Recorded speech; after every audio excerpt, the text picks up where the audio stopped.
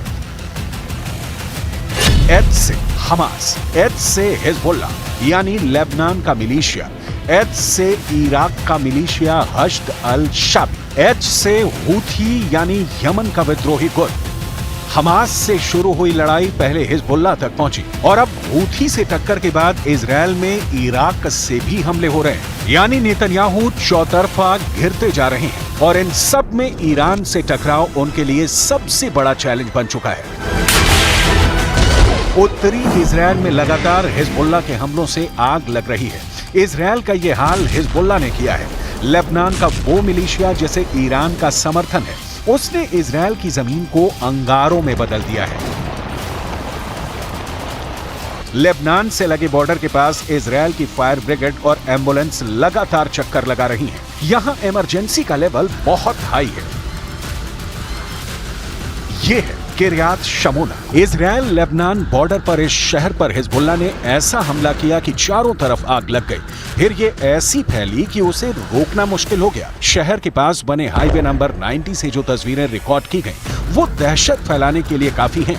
कई घर जल गए, कई गाड़ियां जल गई। किरियात शमोना वो शहर है जहां युद्ध शुरू होने से पहले करीब 25,000 की आबादी थी और अब यहां बहुत कम लोग बचे हुए हैं। ज्यादातर लोग शहर छोड़कर जा चुके हैं, लेकिन हिजबुल्लाह का पहला टारगेट यही शहर लगातार बना हुआ है।